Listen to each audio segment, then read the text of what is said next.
अहमदाबाद के नरेंद्र मोदी स्टेडियम में आईपीएल के 17वें सीजन का मैच नंबर 12 खेला जाएगा। गुजरात टाइटंस और सनराइजर्स हैदराबाद के बीच में इस मुकाबले में दोनों ही टीमों की प्लेइंग 11 क्या होगी, क्या हो सकती है संभावित प्लेइंग 11, वो आपको बताएंगे। साथ ही साथ बताएंगे पिच रिपोर्ट, यानी पिच किसको फेवर करने वाला है, बल्लेबाजों को, गेंदबाजों को, गेंदबाजों में तेज गेंदबाजों को, या स्पिनर्स महफिल लूट जाएंगे। तो पिच रिपोर्ट पर थोड़ी सी चर्चा करेंगे वेदर रिपोर्ट पर, और साथ ही साथ आपको बताएंगे हेड टू हेड आंकड़े क्या कहते हैं जब ये दोनों ही टीमें आमने सामने आए। तो वीडियो का एंड तक जरूर देखिएगा। वीडियो पसंद आए तो इसे लाइक भी जरूर कर दीजिएगा। सबसे पहले बात कर लेते हैं पिच रिपोर्ट की। तो अहमदाबाद के नरेंद्र मोदी स्टेडियम में खेला जाएगा आईपीएल 2024 का एक दर्जनवा मुकाबला, यानी 12वां मुकाबला। और इस मुकाबले के लिए जो अहमदाबाद की नरेंद्र मोदी स्टेडियम की जो पिच है वो बल्लेबाजों को फेवर करने वाली है। अहमदाबाद के नरेंद्र मोदी स्टेडियम की जो पिच है वो अक्सर बल्लेबाजों को फेवर करती है, और कहा जाता है कि यहां पर बल्लेबाजों के लिए रन बनाना थोड़ा आसान हो जाता है।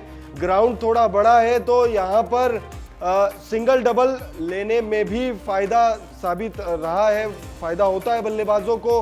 हर गेंद पर आप चौके छक्के नहीं लगा सकते इस पिच पर, लेकिन आप रन्स जरूर बना सकते हैं। उसके अलावा तेज गेंदबाजों को थोड़ी मदद है। यहाँ पर तेज गेंदबाजों को अच्छी बाउंस मिलेगी, जिससे उनके लिए बल्लेबाजों को परेशान करना थोड़ा सा आसान हो जाएगा। वहीं स्पिनर्स के लिए थोड़ा सा आप कह सकते हो कि कब्रगाह वाला पिच है।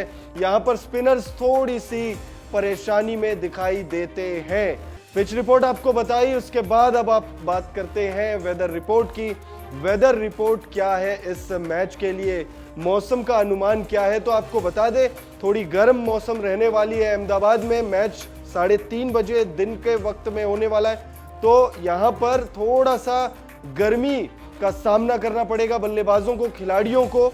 उसके अलावा मैच के लिए बारिश की कोई संभावना नहीं जताई गई है, यानी कि अगर आपके मन में ये चिंता है कि क्या ये मैच रद्द होगा बारिश की वजह से, क्या ये मैच कैंसिल ना हो जाए, तो ऐसी चिंता करना फिजूल सी बात है, क्योंकि मौसम विभाग ने साफ कर दिया है कि बारिश नहीं होगी, यानी 40 ओवर आप पूरे मैच का लुत्फ उठा पाएंगे। अब सनराइजर्स हैदराबाद की प्लेइंग 11 पर चर्चा कर लेते हैं। विजिटिंग टीम है सनराइजर्स हैदराबाद, इस मैदान पर विजिट करेगी। होम टीम गुजरात टाइटंस है, तो गुजरात टाइटंस की प्लेइंग 11 बाद में देखेंगे। सबसे पहले सनराइजर्स हैदराबाद की प्लेइंग 11 पर नजर डालते हैं।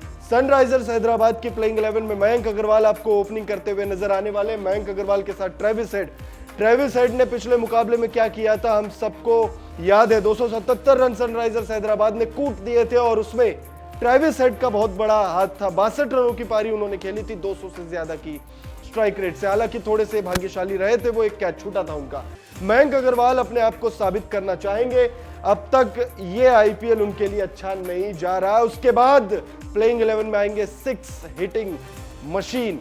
अभिषेक शर्मा आईपीएल 2024 में सनराइजर्स हैदराबाद के लिए 6 हिटिंग मशीन बनते जा रहे हैं। 2 मुकाबले उन्होंने खेले और कुल 9 छक्के वो लगा चुके हैं, और बहुत ही आक्रामक अंदाज में बल्लेबाजी कर रहे हैं 23 वर्षीय अभिषेक शर्मा। प्लेइंग 11 में वो हमें दिखेंगे। उसके बाद एडन मार्करम आएंगे, पिछले सीजन कप्तान थे, इस सीजन कप्तानी से हटा दिया गया। टूर्नामेंट की शुरुआत से पहले ऐसी चर्चा थी कि शायद प्लेइंग 11 से भी उनका पत्ता कटेगा, लेकिन एडन मार्करम ने यह बता दिया है कि भैया हमें आप नहीं हटा पाओगे। कप्तानी से भले ही हटा दिया, लेकिन बल्लेबाजी में ऐसी करके दिखाऊंगा आपको कि आप मुझे नहीं हटा पाओगे।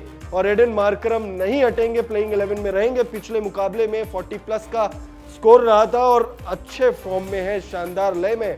उसके बाद हेनरिक क्लासेन, इनकी तो जितनी तारीफ की जाए उतनी कम है, क्योंकि हेनरिक क्लासेन ने पिछले मुकाबले में 80 रनों की पारी खेली थी। उससे पिछले मुकाबले में भी शानदार बल्लेबाजी की थी। पहले मुकाबले में सनराइजर्स हैदराबाद को जीत नहीं दिला पाए थे, लेकिन हार का जो अंतर था वो बहुत नजदीक ले गए थे मुकाबले को।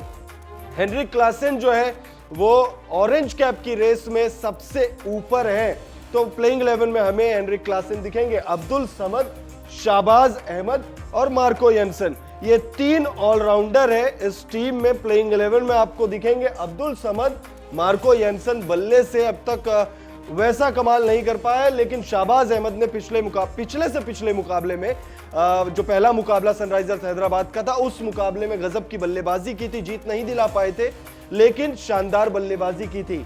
और ये जो 3 नाम है, अब्दुल समद, शाहबाज अहमद और मार्को यान्सन, गेंद से भी टीम के लिए योगदान देंगे। खास तौर पर मार्को यान्सन तेज गति से गेंद डालने के लिए जाने जाते हैं और शाहबाज अहमद स्पिन डिपार्टमेंट संभालेंगे। पैट कमिंस 20 करोड़ में खरीदे गए थे, कप्तान बना दिए गए, वर्ल्ड कप जिताया अभी ऑस्ट्रेलिया को, और जब से टीम में आए टीम की जो कायाकल्प है वो पलट गई है। टीम जो है वो अब अच्छा परफॉर्म कर रही है। सनराइजर्स हैदराबाद अब 2016 वाली सनराइजर्स हैदराबाद नजर आ रही है, शायद उससे भी बेटर कुछ लोगों के हिसाब से। तो पैट कमिंस कप्तानी में योगदान देंगे, तेज गेंदबाजी में योगदान देंगे, और एंड में अगर मौका मिला तो चौके छक्के भी लगाएंगे। भुवनेश्वर कुमार और टी नटराजन, 2 और तेज गेंदबाज। भुवनेश्वर कुमार कहा जाता है कि सनराइजर्स हैदराबाद में बॉलिंग डिपार्टमेंट के कप्तान है भुवनेश्वर कुमार, और टी नटराजन अभी अपने आप को प्रूव करना इन्हें बाकी है। अब नजर डालते हैं गुजरात टाइटंस की प्लेइंग 11 पर। गुजरात टाइटंस की प्लेइंग 11 की शुरुआत होगी शुभमन गिल और रिद्धिमान साहा के साथ। ओपनिंग जोड़ी है शुभमन गिल कप्तान, रिद्धिमान साहा उनके ओपनिंग पार्टनर। पिछले 2 सीजन से लगातार, पिछले 3 सीजन से लगातार जो है ये दोनों ही ओपनिंग करते हुए नजर आ रहे हैं, और ये दोनों ही लगातार पिछले 2 सीजन में शानदार ओपनिंग दे रहे थे। टीम बहुत ज्यादा सफल नजर आ रही थी। इस सीजन 2 मुकाबलों में उस तरीके का प्रदर्शन इन दोनों का ही हमें देखने को नहीं मिला है, तो इन दोनों से बहुत ज्यादा उम्मीदें होंगी कि भाई होम ग्राउंड पर। वैसे शुभमन गिल का नरेंद्र मोदी स्टेडियम में अच्छा रिकॉर्ड है, इस मैदान पर सबसे ज्यादा रन आईपीएल में शुभमन गिल के ही नाम है। साई सुदर्शन उसके बाद आएंगे नंबर 3 पर। साई सुदर्शन ने जरूर अच्छे रन्स बनाए हैं, दोनों ही मुकाबलों में 40+ का स्कोर है, लेकिन क्वेश्चनेबल जो चीज है वो है स्ट्राइक रेट। ज्यादा से ज्यादा 120 से ऊपर के स्ट्राइक रेट से वो नहीं खेल रहे हैं। पिछले मुकाबले में 115 के स्ट्राइक रेट से उन्होंने रन बनाए थे, पहले मुकाबले में 120 के आसपास का स्ट्राइक रेट था, उससे भी कम था। तो साई सुदर्शन रन तो बना रहे हैं, लेकिन गति जो है वो क्वेश्चनेबल है। तो साई सुदर्शन चाहेंगे कि रन बने जिस तरीके से बन रहे हैं, लेकिन थोड़ी सी तेज गति में बने। 20 गेंदों में 40 बना ले, या 40-45 गेंदों में 80-90 के आसपास बना ले, तो वो कुछ ऐसा प्रदर्शन की उम्मीद अपने आप से रख रहे होंगे, और टीम मैनेजमेंट और फैंस इनसे रख रहे होंगे। अजमतुल्ला ओमरजई अभी अपने आप को इनसे काफी ज्यादा उम्मीदें होंगी। मिडिल ऑर्डर में टीम के लिए उपयोगी साबित हो सकते हैं। विजय शंकर ये वो नाम है जिसने पिछले 2 सीजन में आईपीएल 2022 और 2023 में अच्छा किया था, और टीम ने भी अच्छा किया था। 2022 में चैंपियन रही थी गुजरात टाइटंस, पिछले सीजन रनर अप रही थी, और विजय शंकर का भी योगदान था। इस सीजन लगातार 2 मुकाबलों में ये फ्लॉप रहे हैं, अच्छा प्रदर्शन अब तक रहा नहीं है। डेविड मिलर ने एक मुकाबले में शुरुआत ले ली थी, लेकिन टीम को जीत नहीं दिला पाए।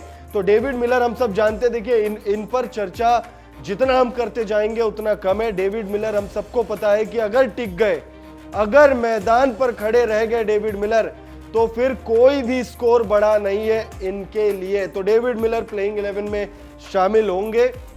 राहुल तेवतिया, राशिद खान, ये वो 2 नाम है जो फिनिश कर सकते हैं पारी को।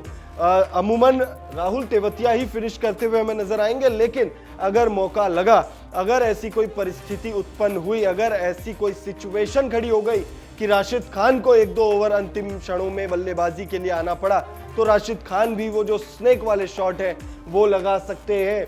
राशिद खान से टीम को एक और उम्मीद है, वो है spin department. Rashid Khan spin department में टीम को लीड करते हुए हमें नजर आएंगे। उसके बाद 3 तेज गेंदबाज, उमेश यादव, स्पेंसर जॉनसन और मोहित शर्मा।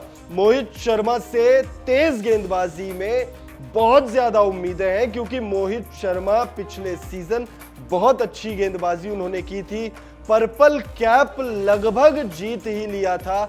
मोहित शर्मा आईपीएल 2022 में गुजरात टाइटंस के कोच थे, बॉलिंग कोच थे, और उनका जो कद है, जिस फिटनेस के साथ वो अपने आप को अब तक मेंटेन रख रहे हैं, उसको देखते हुए मोहित शर्मा को आईपीएल 2023 में प्लेइंग 11 में मौका मिला, और उसके बाद तो rest is history. Purple cap लगभग जीत लिया था। इस सीजन भी इनसे बहुत ज्यादा उम्मीदें होंगी गुजरात टाइटंस को। तो ये 3 गेंदबाज हैं, उमेश यादव, स्पेंसर जॉनसन। देखिए इनसे तो बहुत ज्यादा उम्मीद होंगी ही, क्योंकि बहुत ज्यादा करोड़ रुपए खर्च किए गए हैं इन पर। आशीष नेहरा के फेवरेट खिलाड़ी माने जाते हैं स्पेंसर जॉनसन, क्योंकि आशीष नेहरा ने इन पर बहुत ज्यादा दाव लगाया है मिनी ऑक्शन में। तो प्लेइंग 11 में गुजरात टाइटंस की संभावित प्लेइंग 11 में आपको दिखेंगे Shubman Gill, Wriddhiman Saha, Sai Sudharsan, Azmatullah Omarzai, Vijay Shankar, David Miller, Rahul Tewatia, Rashid Khan, Umesh Yadav, Spencer Johnson और मोहित शर्मा। अब बात कर लेते हैं हेड टू हेड आंकड़ों की, कि जब जब ये दोनों टीमें आमने सामने आई है तब तब क्या हुआ है। तो आपको बता दें कि गुजरात टाइटंस और सनराइजर्स हैदराबाद कुल 3 ओकेजन में आमने सामने आई है। सिर्फ 3 बार एक दूसरे का सामना किया है और इन 3 मुकाबलों के आधार पर गुजरात टाइटंस का पलड़ा भारी नजर आ रहा है। गुजरात टाइटंस ने 2 मुकाबले जीते हैं, तो वहीं सिर्फ 1 मुकाबले में सनराइजर्स हैदराबाद को जीत नसीब हुई है। सनराइजर्स हैदराबाद उस इतिहास को बदलना चाहेगी। सनराइजर्स हैदराबाद वो 1-2 से जो पिछड़ रही है उसको इक्वल करना चाहेगी, 2-2 पर लाना चाहेगी। तो वहीं गुजरात टाइटंस की कोशिश होगी कि पिछले मुकाबले में मार गए थे, सीएसके ने हरा दिया था, इस मुकाबले में जीत की पटरी पर भी लौटे और सनराइजर्स हैदराबाद पर जो दबदबा बनाया है पिछले 2 सीजन में उसे बरकरार रखे। फिलहाल इस वीडियो में इतना ही। आप कमेंट करके बताइएगा कि सनराइजर्स हैदराबाद का हालिया फॉर्म आपने देख ही रखा है, गुजरात टाइटंस भी बहुत ज्यादा खराब नहीं कर रही है। आपको क्या लगता है इन दोनों ही टीमों का जो मुकाबला हमें देखने को मिलेगा मैच नंबर 12 अहमदाबाद के नरेंद्र मोदी स्टेडियम में, उस मुकाबले में कौन सी टीम बाजी मारेगी? कमेंट करके अपनी राय हमें जरूर दीजिएगा। फिलहाल इस वीडियो को देखने के लिए आपका बहुत बहुत शुक्रिया।